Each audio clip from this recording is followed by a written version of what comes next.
Hey everyone, welcome back to the show here with Hank Green. Hank, welcome.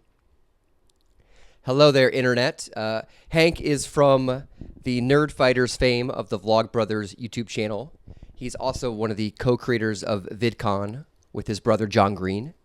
In addition to you're an entrepreneur, you've invented the 2D glasses and had a company called Subbable, which is similar to Patreon and just was acquired by them recently. So before we get into VidCon, which is my favorite conference ever, I love how there's fans and there's creators and there's agents and brands and people taking selfies and the signings. I'd love to get into the prequel to the Vlogbrothers channel. So can you jump into that?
Or if you're in Brooklyn or Silver Lake, there's a high demand for records.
So they withhold negative judgment.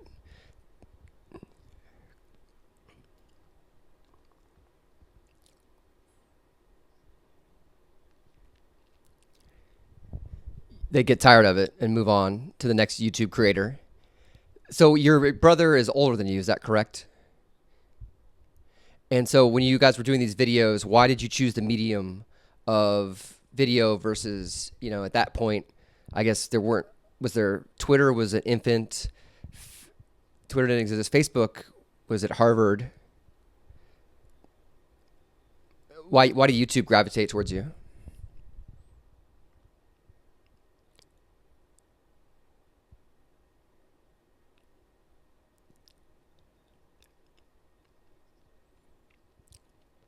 It was a hatchling.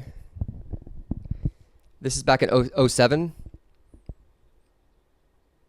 So at that point, no one was really using Twitter outside of San Francisco tech people. So it hadn't been adopted by like Oprah.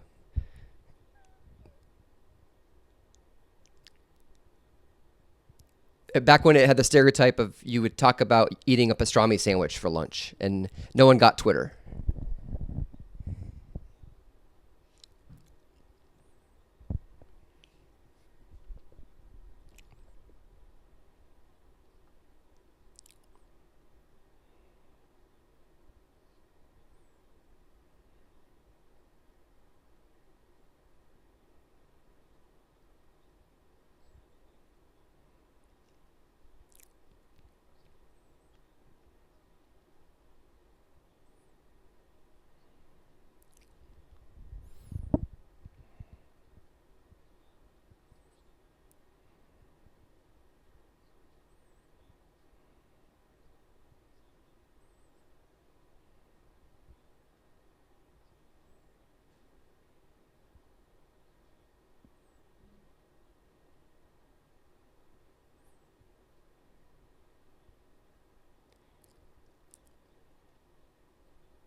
So there's people like Hannah Hart that are creators that make My Drunk Kitchen, and the video just takes off.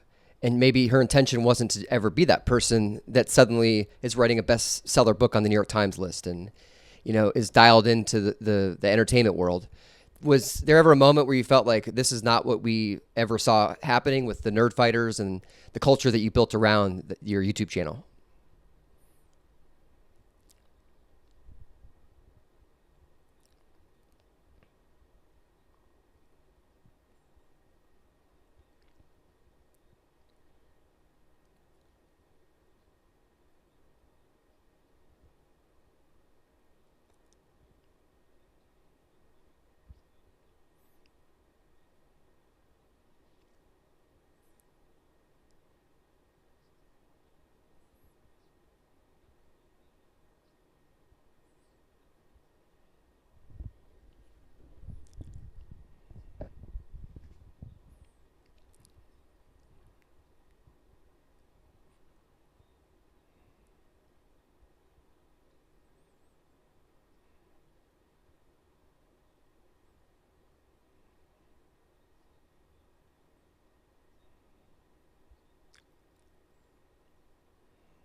So were people going looking at like John's backstory, trying to learn more about him as the writer of the book, and they stumbled upon the Nerd Fighteria?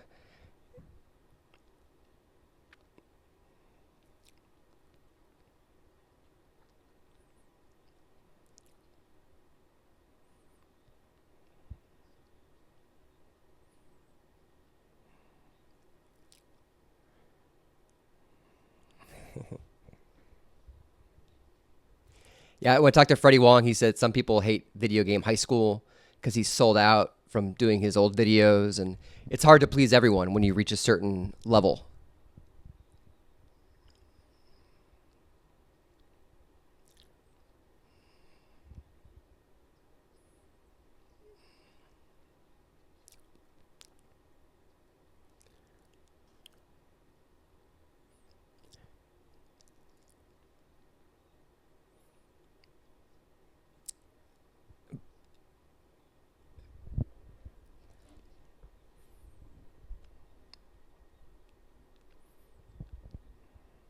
Right, like the Grateful Dead.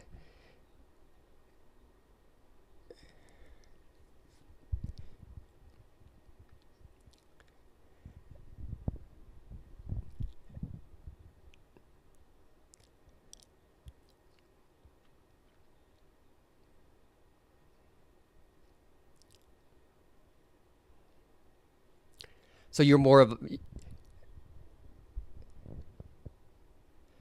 So it's like when a band is an indie rock band and they play like the Black Cat in DC or wherever, and they suddenly they open up for like the Stones, and they're like, oh, Kings of Leon, they're no longer just a cult indie rock band. And so that notoriety really changes things. Oh, nice. I was born in DC. I used to live there before I moved to LA. Would you play?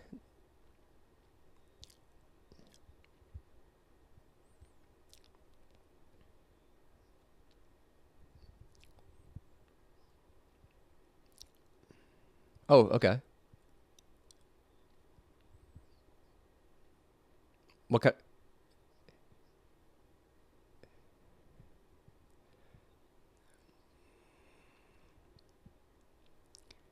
So you're like you're road tripping in a van at this point? Is that how you're getting around?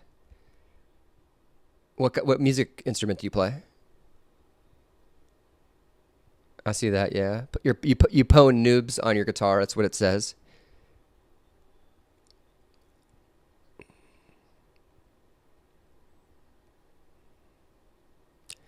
So this is something I didn't say in the intro that you play in a band. Um,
mm.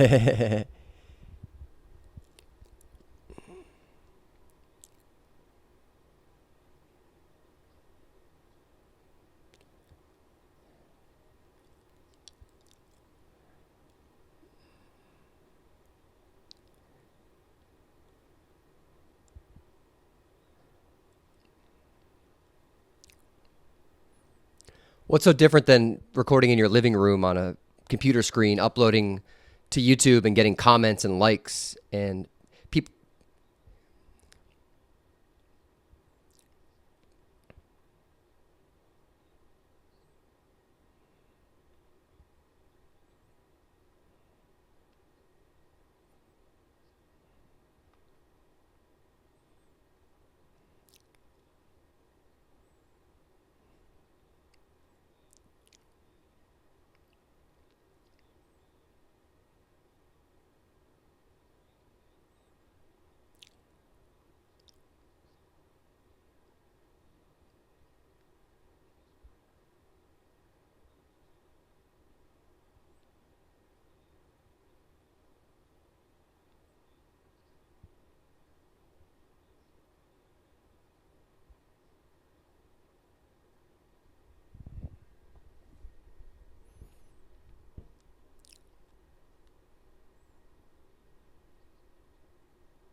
So do you think that you're more like your brother's more of the dreamer and you're more of a doer, or do you guys switch back and forth with things like your content on YouTube and VidCon?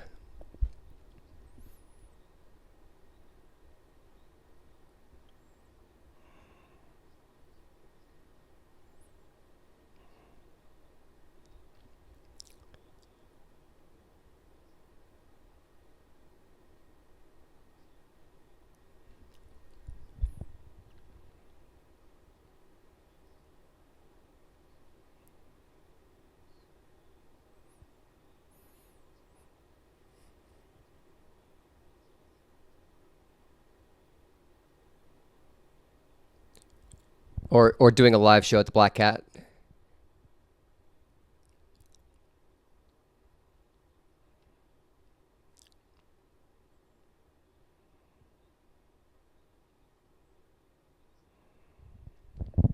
Yeah.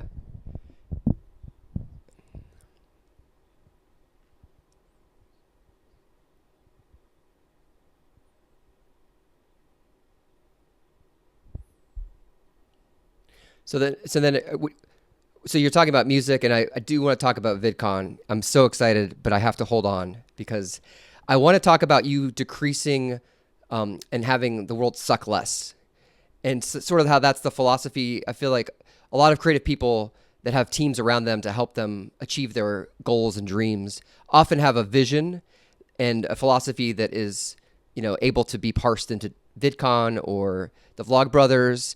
And I feel like, I mean, that would be, it's the name of your merch company, So, or not, like, don't forget to be awesome. So would you say decreasing world suck or don't forget to be awesome? Like, which of those is more intrinsic to your values, or both? I mean, they're similar.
Yeah, that's real life.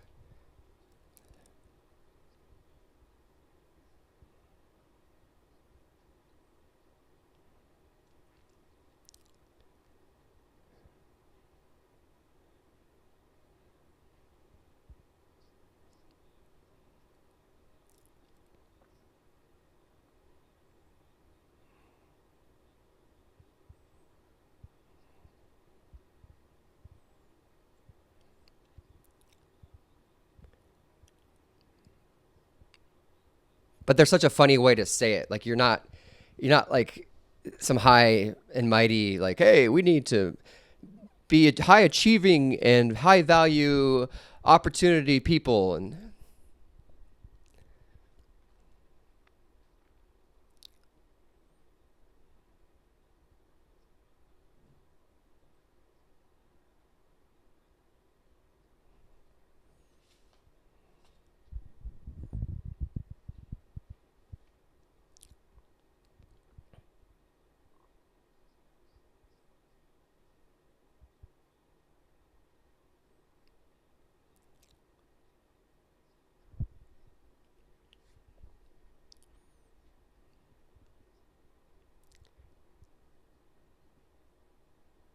right.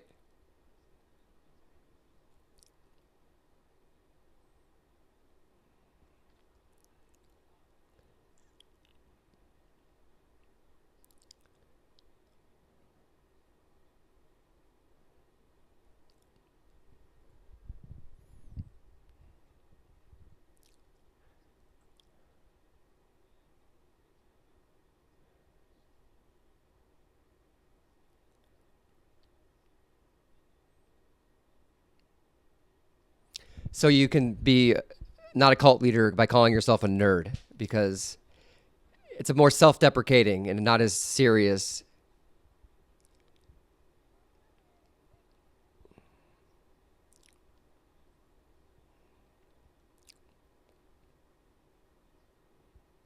Talking about what stuff like religion?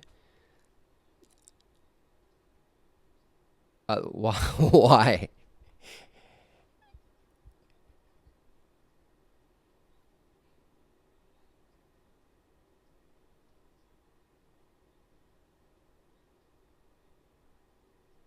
Interesting. It- But your tone isn't very much of like a talking down. I mean, it's the opposite. Your gang symbols are Vulcan signs. How serious can you take someone's lecturing or, it's not lecturing, it's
but then you guys embracing the nerd part of it. It's like there's a lot of what I love about YouTube is the underserved communities of people like you don't see a Freddie Wong really on network television up until recently. I think was the first time they had an Asian American themed show.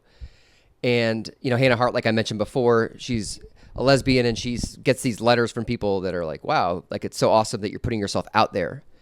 What about the power of online video with nerds and people that maybe don't identify themselves in their high school or college is finding people like them that can find it through YouTube creators?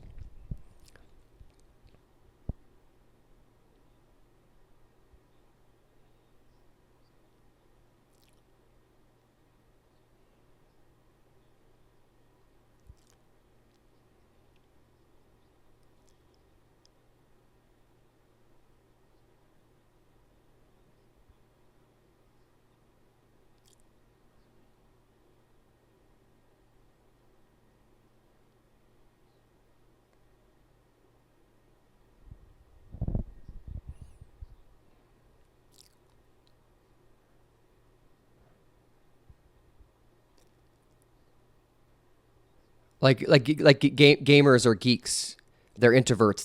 They aren't social, but then you play Minecraft or Call of Duty, and suddenly you're making like $100,000 a year because you're the coolest guy playing Minecraft.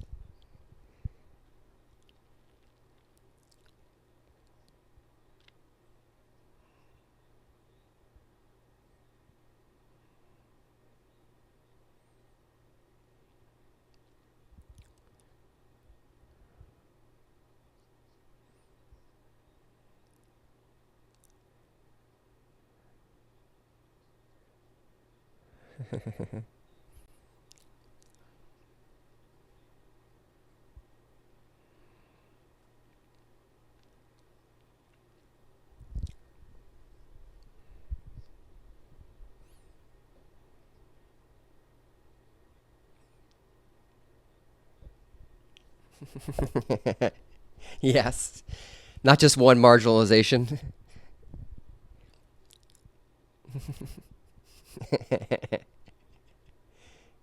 Yeah, yeah, yeah. You're like I had the genetic library or the genetic lottery. I'm a white guy. I'm straight. I've had I went to college. You know,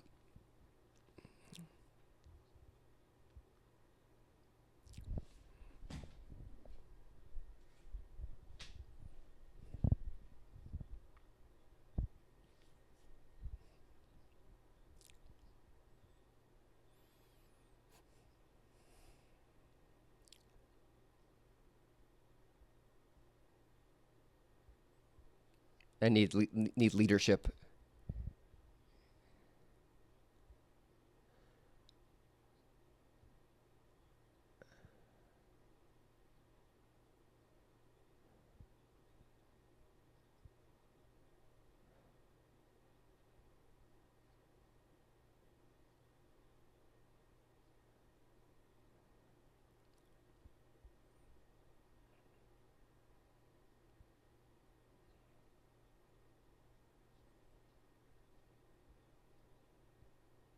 And so with Project for Awesome, that's something that came along, after your YouTube channel, and that's a bit more serious and helpful to talk about underserved communities and providing value. How did that come to be?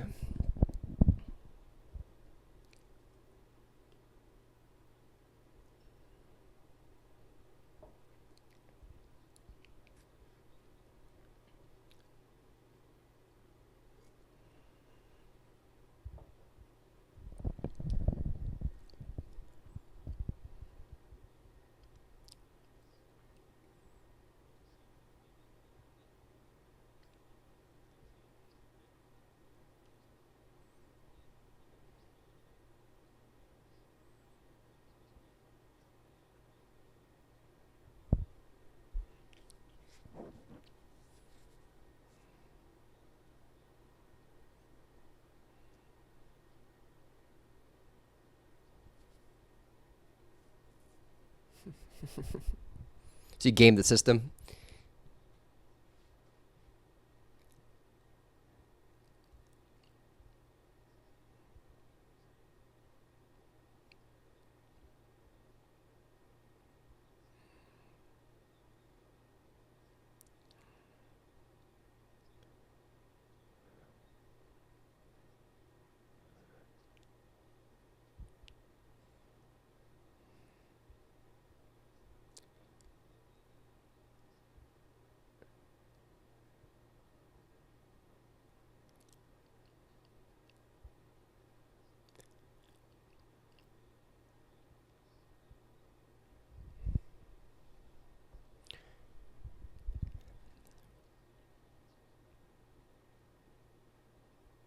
And so it's like a big, but it's not a telethon per se, but it's, you know, and who's the guy that it's not, Jerry Lewis is not involved. So how would you explain the format to people? A lot of collaborations.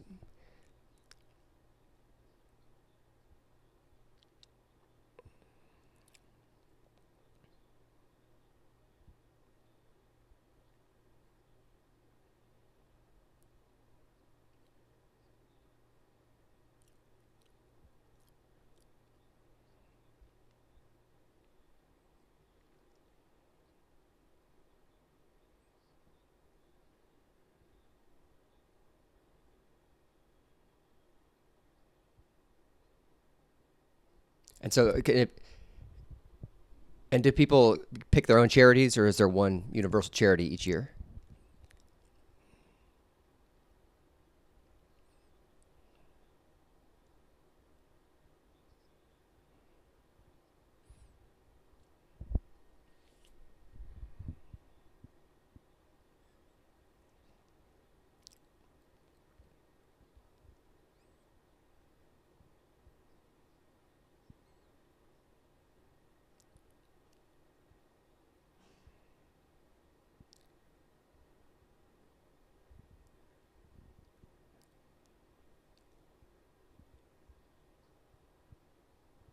This is more of your doer personality coming out as you explain the mechanics of how the money gets distributed. Um,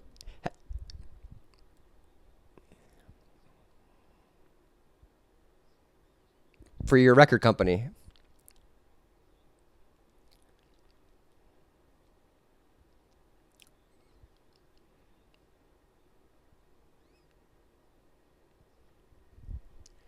Oh, this is your own company, and this includes VidCon. Are they part of the company as well?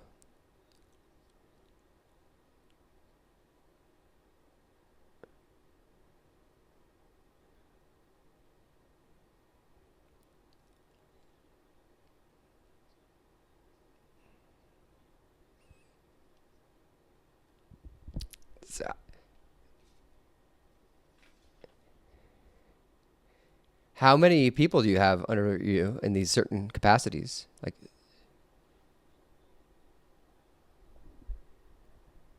wow, that's no small order. And you're based in Montana?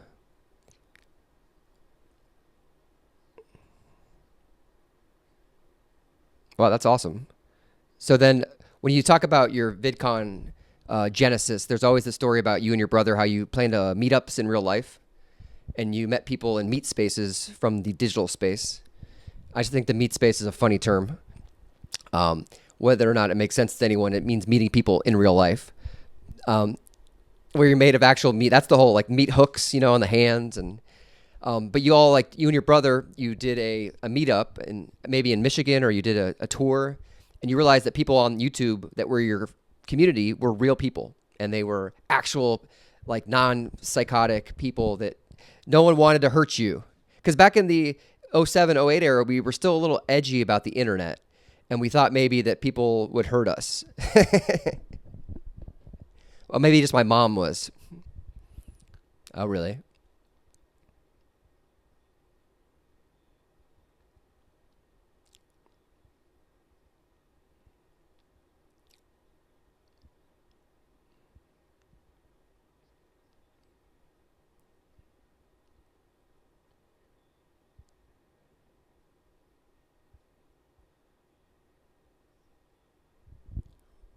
Where was that?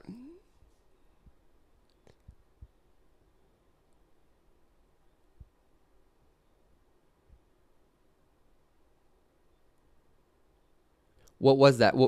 What'd you call the event? Was it just a Vlog Brothers meetup?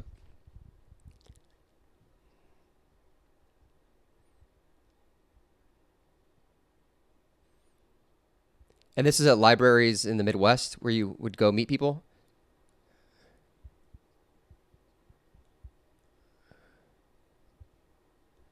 Okay.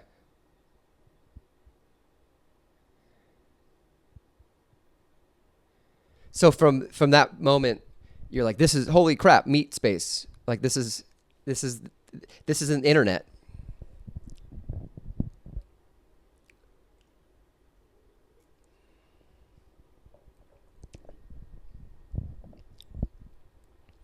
And so when was the first kernel in your collective brain with your brother about the VidCon?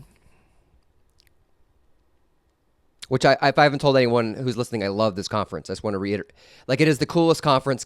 I went to the very first one, which was in Century City, Los Angeles, and I was at machinima.com, an early employee there, and I somehow didn't even get invited, but I finagled my way in.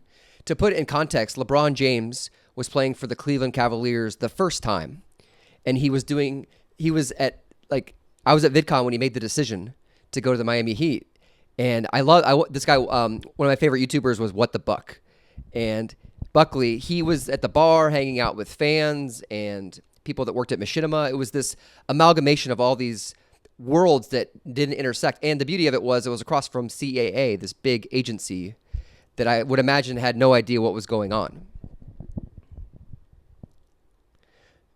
See, what was the first inspiration for you felt like we need to do something bigger, physical to meet people?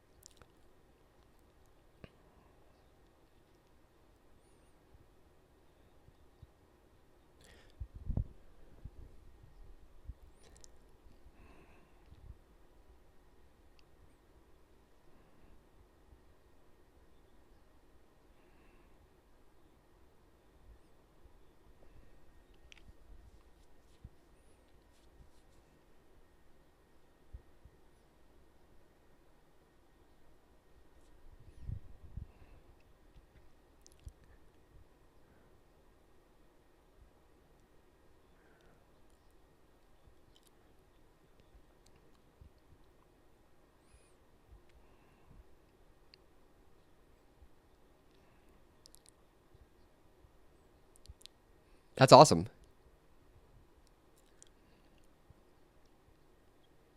And this is Melissa who was at LeakyCon.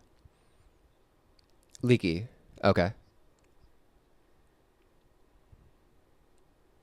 And so when you put it together, was the motivation to bring together the community and the creators and then also brands and agents, or was that did that come later?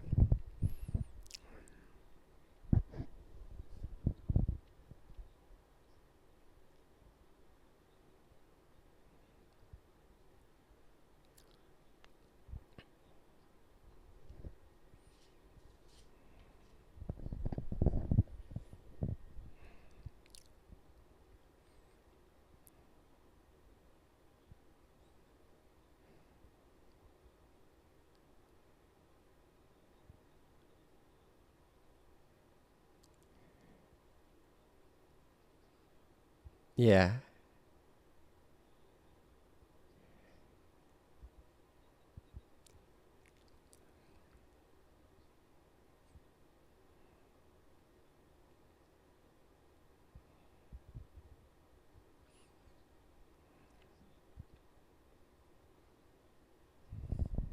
What I loved about it was the fans were making as much content as the creators. And people were carrying around cameras and phones, and they were just as excited to do a collaboration with a big YouTuber as other YouTubers were to meet their fans. Like, what was that like for you? Like when you saw like the connection of the fan actually with these like some because I Justine and Shay Carl and Michael Buckley, these were like some of the early YouTube creators that transcended more mainstream.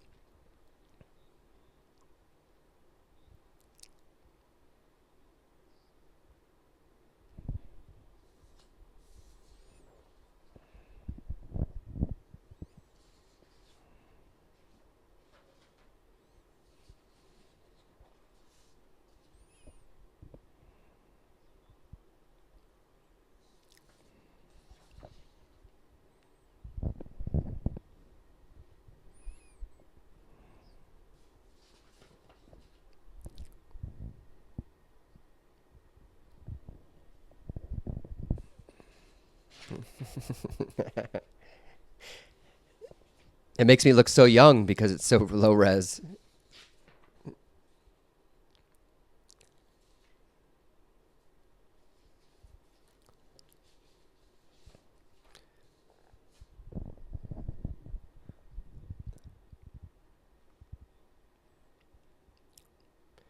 I got the like the fire in my belly for the influencer economy concept at VidCon because at Machinima I was seeing all these gamers make a very good living, and they were rock stars, and there were people waiting hundreds deep to get autographs for like a gamer that you've never heard of that plays Minecraft.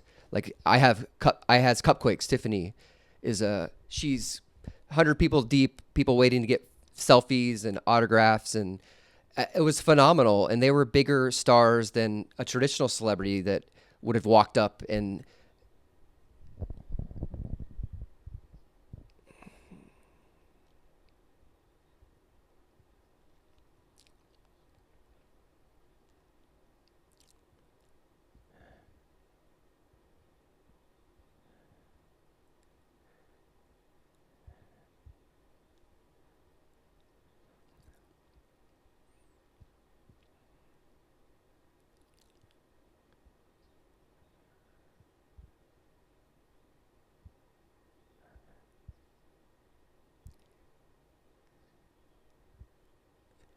I love meeting parents when people are in line for a talk and their like 12-year-old daughter from Florida wants to be a singer on YouTube.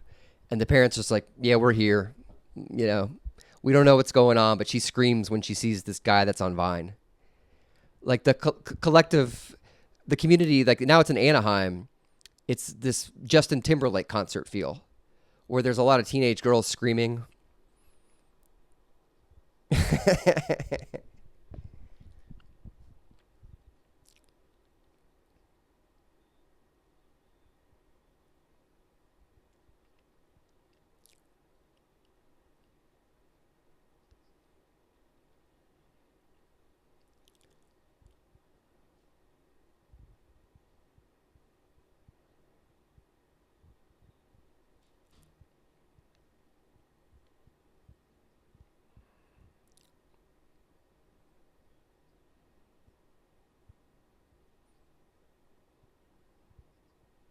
Yeah, one of the best keynotes I saw recently was Grace Helbig's from about a year and a half ago, where she talked about she had an issue with a bigger channel that had controlled her content, and she wanted to get out of her contract, and she ultimately did, and went on her own and launched It's Grace from the Daily Grace, and how the community of YouTubers helped to collaborate and raise her subscriber level.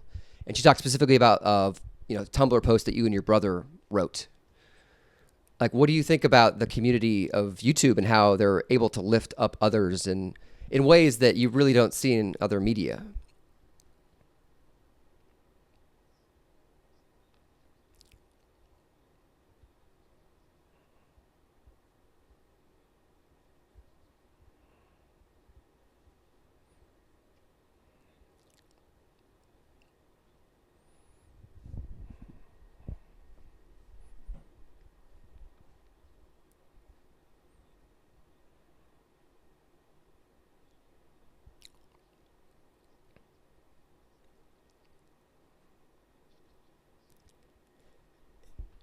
If you're listening to this, hashtag first world problems, just to it's who you are.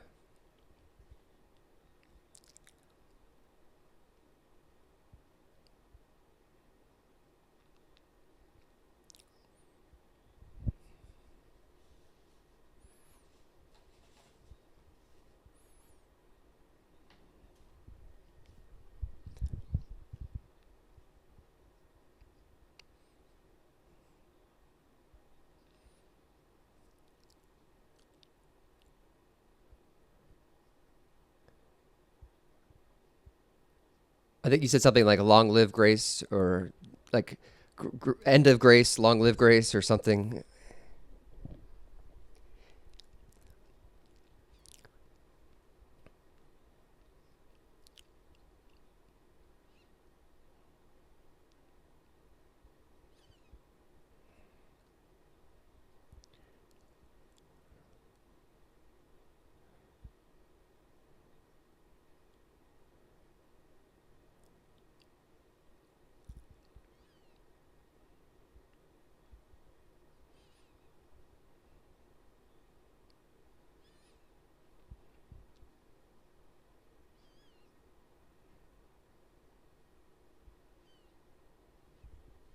That's a great way to think about it, actually, where there was no path to fame. There wasn't a blueprint. And if anything, people thought YouTubers were going to be fads and that there was no monetization or no ability to make any sense of any semblance of money. Because at that point, when was YouTube, did YouTube have ads when you started VidCon? Was it the Partners Program?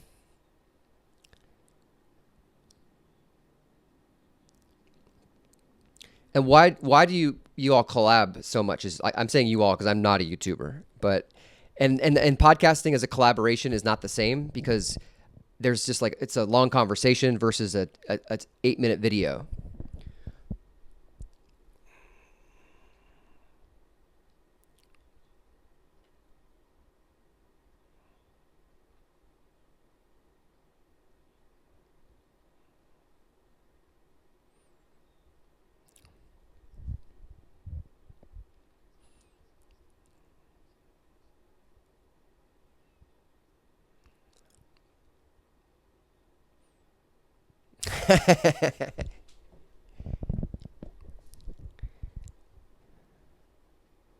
Yeah.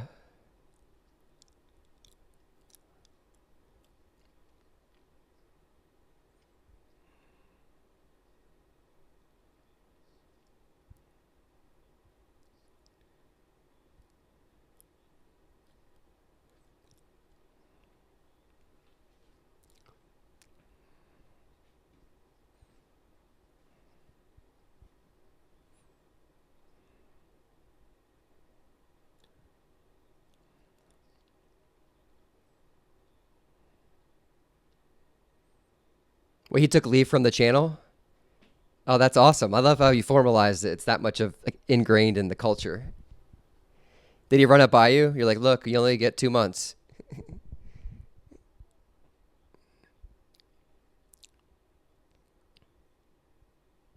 Oh, that's awesome.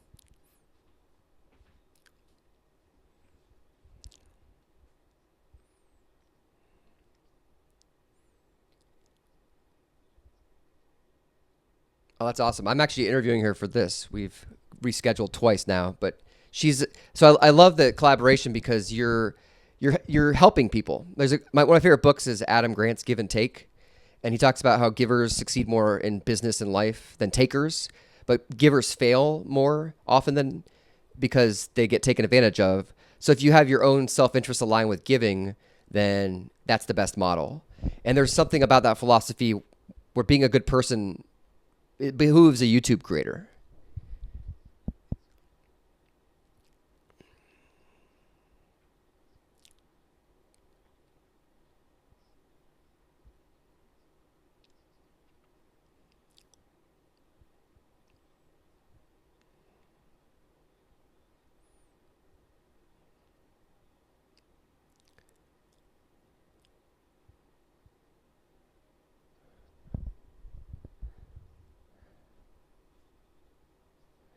True, true.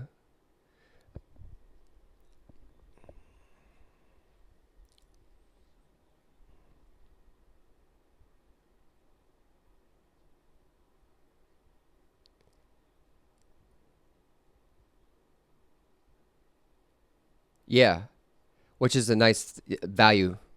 So I have just a couple more questions and we can wrap up. For I will have 3 minutes of questions. Subbable. So that was that you and your brother's company?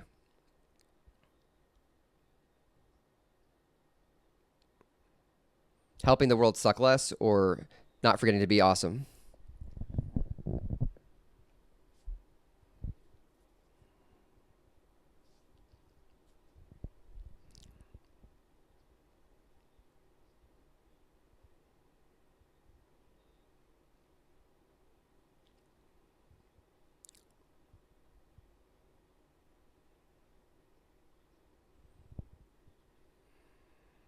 Oh no. And you had no idea.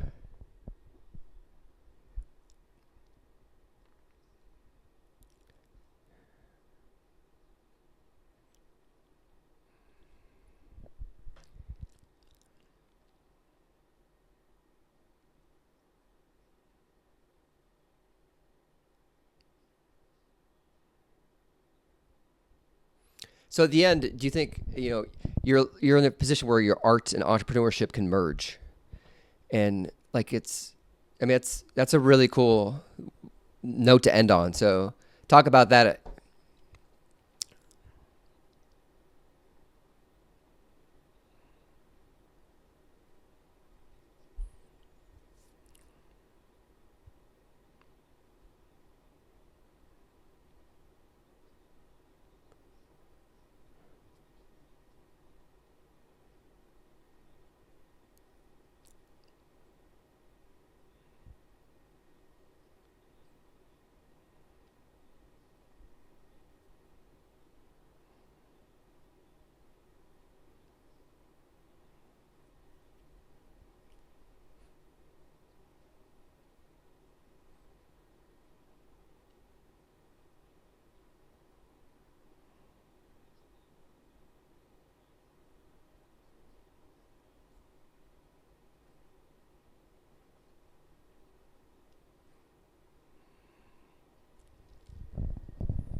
Cool. Well, that's great.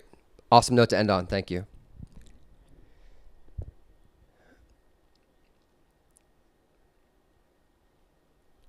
Okay, cool.